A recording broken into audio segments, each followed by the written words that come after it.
आज इस वीडियो में हम लोग एक्सक्रीटरी सिस्टम के बारे में जानेंगे।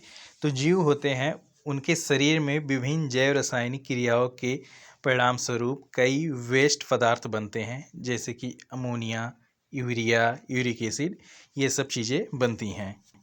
इन हानिकारक पदार्थों को शरीर से बाहर निकालने की जो प्रक्रिया है उसको एक्सक्रेशन कहा जाता है। अब जानते हैं टाइप्स ऑफ एक्सक्रीटरी प्रोडक्ट्स के बारे में। तो विभिन्न जीव जंतुओं में नाइट्रोजन युक्त वेस्ट पदार्थ अलग अलग टाइप्स के होते हैं, जैसे कि अमोनोटेलिक हो गया।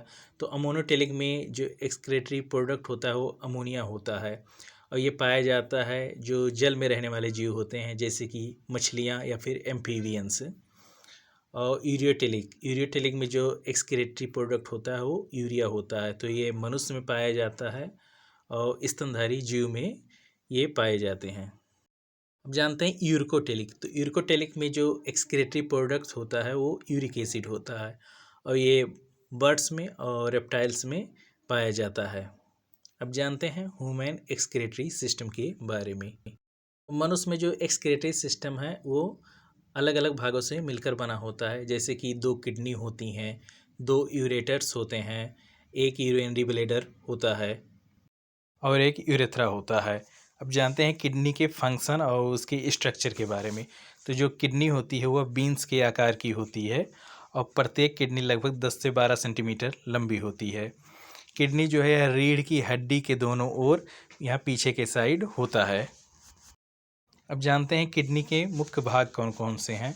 तो इसमें है रेनल कैप्सूल, यह बाहरी पतली झिल्ली होती है। रीनल कॉर्टेक्स, तो ये जो बाहरी परत होती है इसको रीनल कॉर्टेक्स कहते हैं। रीनल मेडुला, तो यह भीतरी परत जिसमें रीनल पिरामिड होते हैं उसको रीनल मेडुला कहते हैं। लास्ट में होती है रीनल पेल्विस, तो जहाँ से मूत्रवाहिनी में जाता है। अब जानते हैं नेफ्रॉन के बारे में। तो जो किडनी की फंक्शनल यूनिट है वो नेफ्रॉन है, और प्रत्येक किडनी में 10 लाख से अधिक ही नेफ्रॉन होते हैं। अब जानते हैं नेफ्रॉन के भाग के बारे में। नेफ्रॉन में कौन कौन से भाग होते हैं। तो Bowman capsule, glomerulus, proximal convoluted tubule, loop of Henle, ये सब नेफ्रॉन में पाए जाते हैं। तो यहाँ पे हमने इमेज लगा दिया है, आप लोग देख सकते हैं कहाँ कहाँ पे कौन कौन सी चीज़ है।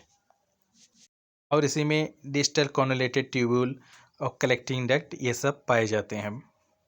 अब जानते हैं यूरिन फॉर्मेशन के बारे में, यानी किस टाइप से यूरिन का फॉर्मेशन होता है। तो यूरिन का फॉर्मेशन जो है यह 3 चरणों में होता है। इसमें पहला है ग्लोमेरुलर फिल्ट्रेशन। तो यहाँ पे रक्त का निस्यंदन ग्लोमेरुलस में होता है, यानी जो ब्लड का फिल्ट्रेशन है ये ग्लोमेरुलस में होता है। अल्ट्रा फिल्ट्रेशन, इस प्रोसेस को कहते हैं। सेकंड है रीअब्जॉर्प्शन। तो यहाँ पे जो उपयोगी पदार्थ होते हैं जैसे कि ग्लूकोज, एमिनो एसिड, वाटर, ये सब अब्जॉर्ब होते हैं, और यह प्रोसेस जो है पीसीटी, डीसीटी और लूप ऑफ हेनले में होता है। थर्ड है सेक्रेशन। तो नलिकाओं में हानिकारक पदार्थ जैसे H+ हो गया, K+ हो गया, NH4+ हो गया, ये सब यहाँ पे स्रावित किए जाते हैं, यहाँ पे सेक्रेट होते हैं। तब जाकर लास्ट में जो है ये यूरिन का फॉर्मेशन होता है। अब जानते हैं कंपोजिशन ऑफ यूरिन, यानी कि मूत्र में क्या क्या पाए जाते हैं। तो समान मानव यूरिन में जो है 95% वाटर, 2.5% यूरिया, और बाकी सब इसमें साल्ट्स होते हैं, अमोनिया, क्रिएटिनिन, ये सब होते हैं। और जो यूरिन का पीएच होता है ये 6 होता है। अब जानते हैं मैकेनिज्म ऑफ यूरिन एक्सक्रेशन के बारे में। तो यूरेटर का काम होता है, यह यूरिन को किडनी से मूत्राशय यानी कि यूरिनरी ब्लैडर तक ले जाता है, और उसके बाद यूरिनरी ब्लैडर का काम होता है कि यह यूरिन को अस्थायी रूप से स्टोर करता है। यूरेथ्रा का काम होता है कि यह यूरिनरी ब्लैडर से यूरिन को बाहर निकालने का काम करता है, और लास्ट में जो है मिक्चुरेशन होता है जिसको यूरिन निकालना कहते हैं। अब जानते हैं रेगुलेशन ऑफ किडनी फंक्शन के बारे में। तो किडनी का कार्य हार्मोन द्वारा नियंत्रित होता है। जानते हैं किडनी से निकलने वाले हार्मोन्स के बारे में। तो पहला है इसमें ADH, इसको एंटी डायूरेटिक हार्मोन या फिर वेसोप्रेसिन कहते हैं। तो ये हार्मोन हाइपोथैलेमस और पिट्यूटरी से निकलते हैं, और इसका काम होता है कि यह वाटर के एब्जॉर्प्शन को बढ़ाता है। एल्डोस्टेरोन, तो ये निकलता है एड्रिनल कॉर्टेक्स से। और इसका काम होता है कि यह सोडियम के अब्जॉर्प्शन को बढ़ाता है। जानते हैं ANF यानी एट्रियल नाइट्रियूरेटिक फैक्टर के बारे में। यह हार्मोन जो है ये हार्ट से निकलता है और इसका काम होता है कि यह सोडियम के एक्सक्रेशन को बढ़ाता है, और ये जो है जब ब्लड प्रेशर ज़्यादा हाई होता है तब ये निकलता है ब्लड प्रेशर को लो करने के लिए। अब जानते हैं किडनी डिसऑर्डर्स के बारे में। तो इसमें पहला है ग्लोमेरुलोनेफ्राइटिस। यह किडनी के ग्लोमेरुलस में सूजन की वजह से होता है। दूसरा है यूरेमिया।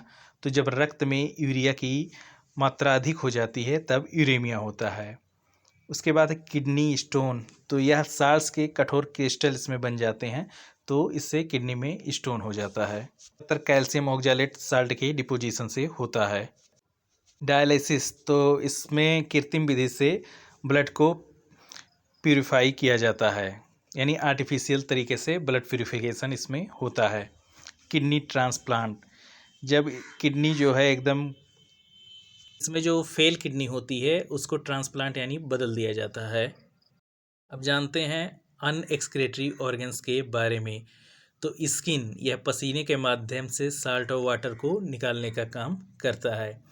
लंग्स, तो ये भी एक्सक्रेटरी ऑर्गन्स की तरह काम करते हैं और इनका काम होता है कार्बन डाइऑक्साइड और वाटर वेपर को निकालना। लीवर, तो यह पित्त के साथ जो वेस्ट पदार्थ होते हैं उनको निकालने का काम ये करता है। तो दोस्तों वीडियो आप लोग को अच्छा लगा है तो ज़्यादा से ज़्यादा चैनल को सब्सक्राइब करिए, वीडियो को लाइक करिए। धन्यवाद।